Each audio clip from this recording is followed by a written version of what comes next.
आज शनिवार था। आज प्रतिमा पर हल्दी और तेल का विशेष लेप लगेगा, वो भी बिना किसी आवरण के। अभी गर्भगृह के कपाट बंद थे। हमारे पास एक और पड़ताल के लिए कुछ मिनट थे। कहते हैं भगवान नरसिंह की जिंदा मूर्ति जिस चट्टान से प्रकट हुई थी, ठीक उसी जगह पर मंदिर का गर्भगृह खड़ा कर दिया गया।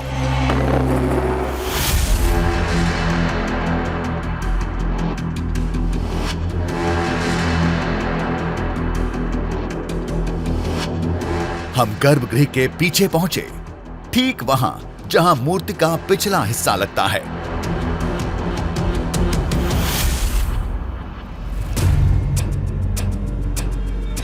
दावे के मुताबिक यही वो चट्टान है जिसके अगले हिस्से में भगवान नरसिंह की मूर्ति प्रकट हुई थी, जो अब गर्भगृह के अंदर थी।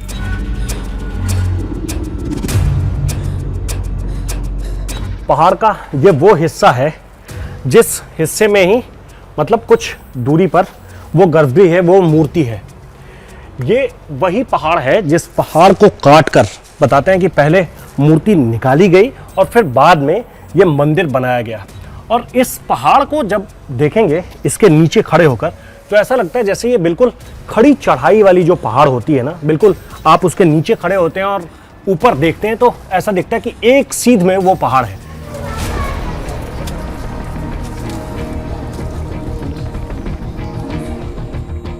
गर्भगृह के पीछे वाले पहाड़ को एक विशेष पेड़ ने अपनी जड़ों में लपेट रखा था। अब समझ में ये नहीं आ रहा था कि इस सख्त पहाड़ से इतनी मुलायम प्रतिमा कैसे निकल सकती है।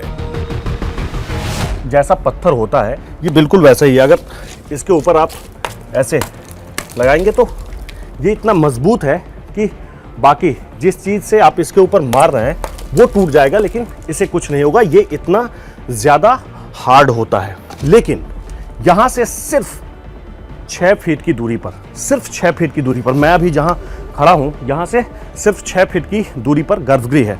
एक बार मैं वो दिखाता हूं। ये देखिए, जहां मैं खड़ा था उस चट्टान से लेकर यहां इस जगह की दूरी 6 फीट है और यहां उसी के बराबर जो मूर्ति है, गर्भगृह में जो मूर्ति है, उस मूर्ति के लिए कहते हैं कि यहां नरम पत्थर है। इतना नरम कि लगता है जैसे आप इंसान के शरीर को छू रहे हैं। यह अपने आप में हैरान करने वाली बात है।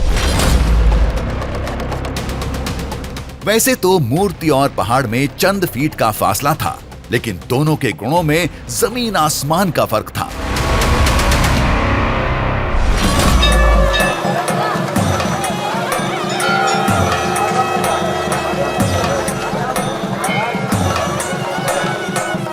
फिलहाल विशेष पूजा का वक्त हो चुका था। लोग पहुंच चुके थे।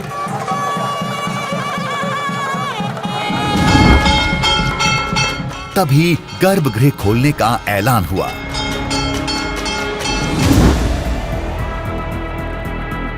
हम भी मंदिर की परंपरा निभाते हुए खास वेशभूषा में गर्भगृह के सामने पहुंच गए।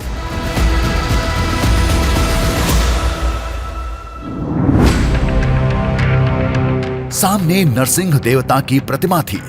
बिना किसी आवरण के एक एक हिस्सा साफ दिख रहा था।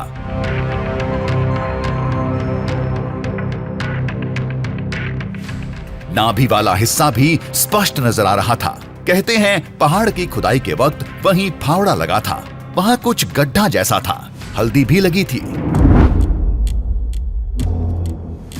कहते हैं इसी जगह से आज भी कभी कभी रक्त बहता है, जिसे रोकने के लिए हल्दी लगाई जाती है।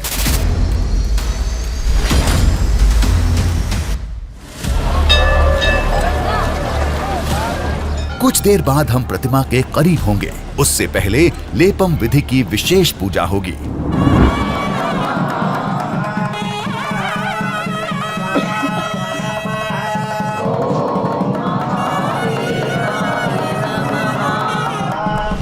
मूर्ति पर पहले हल्दी लगाई गई।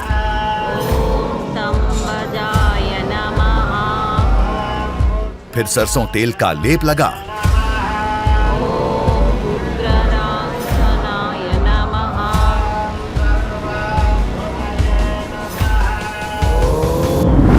माथे पर टीका सजा।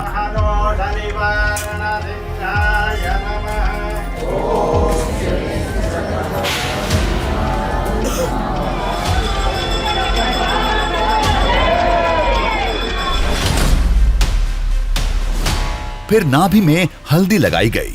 कहते हैं बहते रक्त को रोकने के लिए ऐसा किया जाता है, लेकिन इस समय रक्त की एक बूंद भी नहीं थी।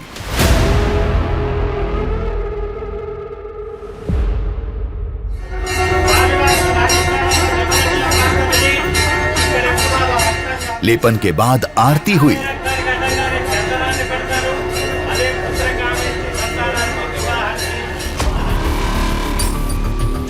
आरती के बाद प्रतिमा को वस्त्र पहना दिए गए। इसके बाद हमारा काम शुरू हुआ।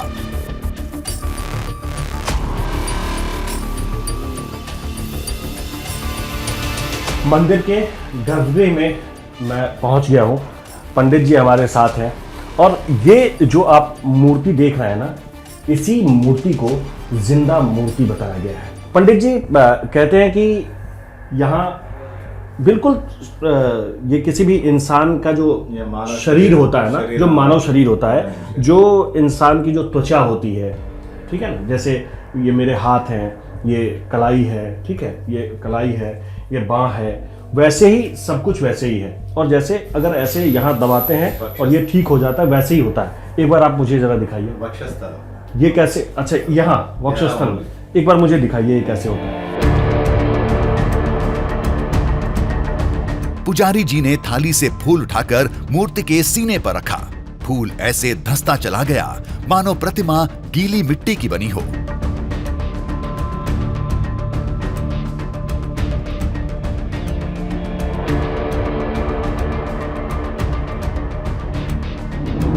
हम इन फूलों को हाथ में लेकर देखना चाहते थे। जैसे ही मूर्ति से फूल निकालने के लिए हाथ बढ़े, अचानक कैमरे की लाइट खराब हो गई। अब ये फूल एक बार जरा मुझे निकाल के मेरे हाथ में देंगे क्या? अरे क्या हो रहा है? ऐसा कई बार हुआ। इस गड़बड़ी से हमारे काम में कई बार बाधा आई। Hand touch. अरे एक मिनट मैं बताऊंगा। అభిషేకం టైంలో అంటే మనం एक मिनट ऊपर से बस ओनली। हाँ, कहते हैं फूल निकालने के बाद वहां का गड्ढा अपने आप भर जाता है, लेकिन रोशनी के अभाव में हम ये देख नहीं पाए।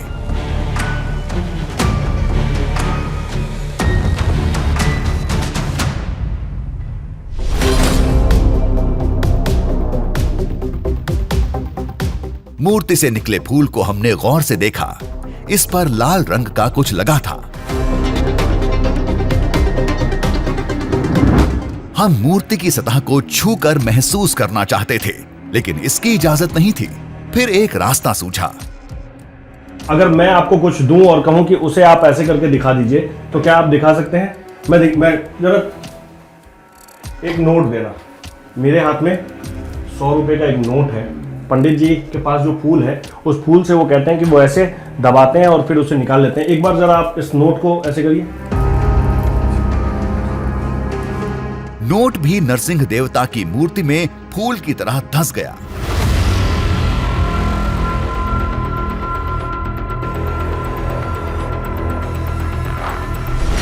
अब ये मुझे आप जरा देंगे। ये